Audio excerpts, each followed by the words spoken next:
ఈ ఐదుగురు స్త్రీలను గౌరవిస్తే మీకు లక్ష్మీదేవి అనుగ్రహంతో పాటు ధన ప్రవాహం ఖాయం. లక్ష్మీదేవి అనుగ్రహం కోరుకునేవారు, సంపద కోరుకునేవారు ఈ ఐదుగురిని గౌరవించాలని ఆచార్య చాణక్యుడు చెప్పాడు.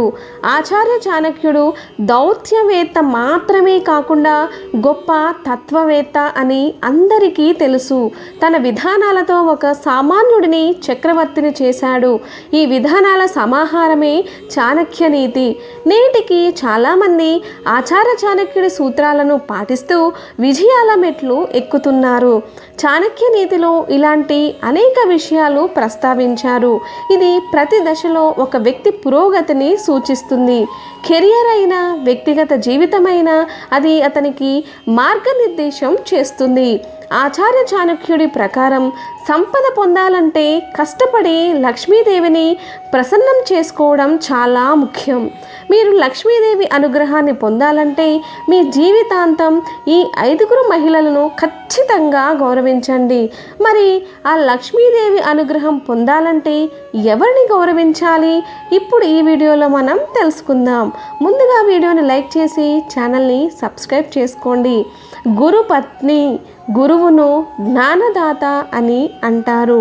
వారిని గౌరవించడం ప్రతి ఒక్కరి కర్తవ్యం. గురువు అనే కాదు, జ్ఞానాన్ని అందించిన గురువు భార్యను కూడా తల్లిగా గౌరవించాలి. మీరు గురువు భార్యను గౌరవించినప్పుడు ఆమె సంతోషిస్తుంది.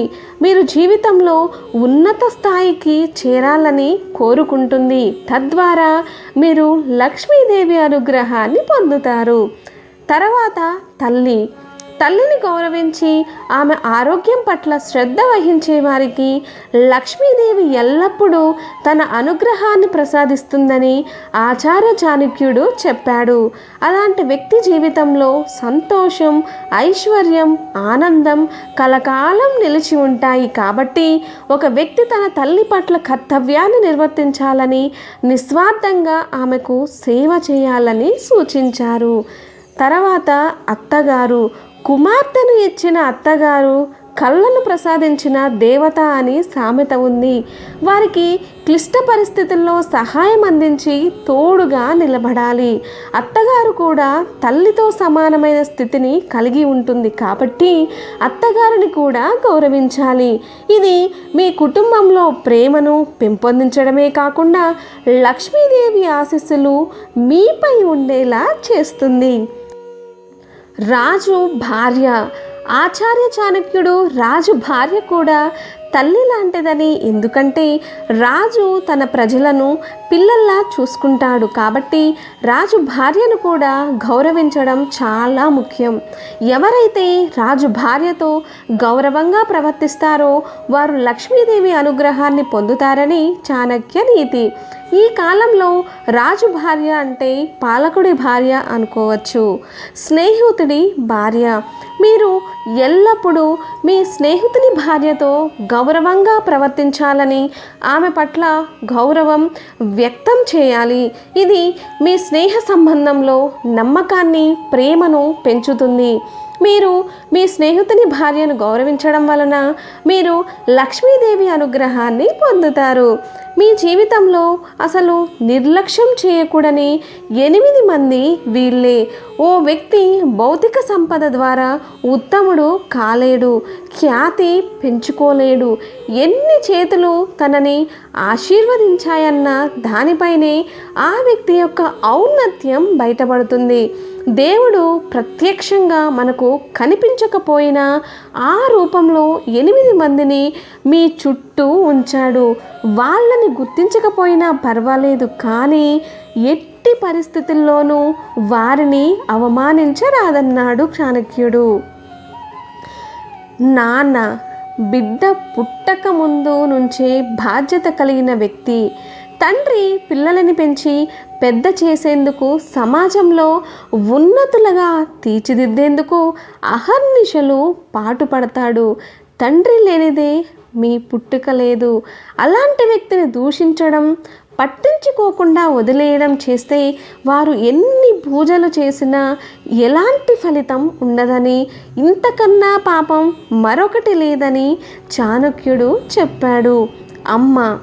దేవుడిని భక్తి శ్రద్ధలతో ఆరాధిస్తూ తల్లిని పట్టించుకోని వారంతా ఖచ్చితంగా ఈ విషయం తెలుసుకోవాలి. 9 నెలలు తన కడుపులో భద్రంగా దాచుకొని భూమి మీద పడ్డాక కంటికి రెప్పలా కాపాడుకుంటూ మీ క్షేమం కోసం తపించే నిస్వార్థ వ్యక్తి తల్లి. మృత్యువుతో పోరాడి మరీ బిడ్డకు జన్మనిచ్చే తల్లి రుణం మీరు ఏమిచ్చినా తీర్చుకోలేరు. అందుకే రుణం తీర్చుకోకపోయినా పర్వాలేదు, కానీ అసలు తల్లిని అవమానించరాదు. గురువు తల్లి, తండ్రి తర్వాత స్థానం గురువుదే. సమాజం ఉద్ధరణకు విద్య ఆయుధం లాంటిది. ఓ వ్యక్తికి ఆహారం ఎంత అవసరమో ఈ రోజుల్లో విద్య కూడా అంతే అవసరం. మిమ్మల్ని విద్యావంతులుగా తీర్చిదిద్దిన వారిని పొరపాటున కూడా దూషించకూడదు. అలా చేస్తే మీ పాపానికి ప్రాయశ్చిత్తం ఉండదు. ఇలాంటి వారు ఎన్ని పూజలు చేసినా దేవుని అనుగ్రహం లభించకపోగా ఎలాంటి ఫలితం ఉండదు. మీకు భోజనం పెట్టిన వ్యక్తి ఈ ప్రపంచం మొత్తం డబ్బు చుట్టూ తిరుగుతోంది అన్నది నిజమే, కానీ ఆ డబ్బు అన్ని వేళలా ఆకలి తీర్చలేదు కదా. ఈ సత్యాన్ని ముందు గ్రహించాలన్న చాణక్యుడు మీకు అన్నం పెట్టిన వారిని ఎప్పటికీ దూషించరాదు. మీ జీవితంలో శత్రువులు, స్నేహితులు చాలామంది ఉండొచ్చు, కానీ మీరు ఎవరన్నది కూడా తెలియకుండా ఆకలి తీర్చేవాడు దేవుడితో సమానం. అలాంటి వారికి గౌరవం ఇవ్వని వాళ్ళు దేవుడిని పూజించి ఏం లాభం? మీ శ్రేయోభిలాషి తల్లిదండ్రులే కాదు, మీకు విలువలు నేర్పించే వ్యక్తులు కొందరు ఉంటారు. వారి మాటలు ఆచరిస్తే జీవితంలో ఉన్నత స్థానానికి చేరుకుంటారు. ఈ శ్రేయోభిలాషులు ఇంట్లో వారు కావచ్చు, చుట్టుపక్కల వారు కావచ్చు, బయటవారు కావచ్చు. మంచి చెప్పినా చెవికి ఎక్కించుకోకుండా ధిక్కరించడం అంటే దేవుడిని అవమానించినట్టే అన్నాడు చాణక్యుడు.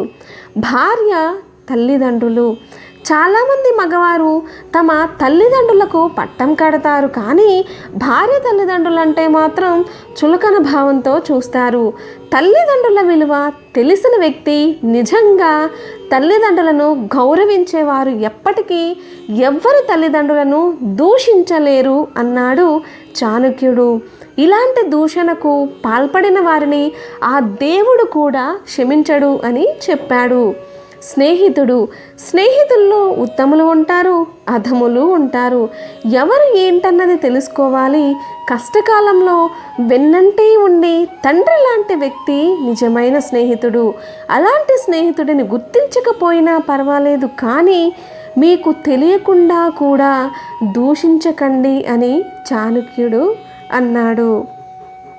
ఈ వీడియో మీకు నచ్చితే లైక్ చేసి ఛానల్ని సబ్స్క్రైబ్ చేసుకొని పక్కనే ఉన్న బెల్ ఐకాన్ని ప్రెస్ చేయండి.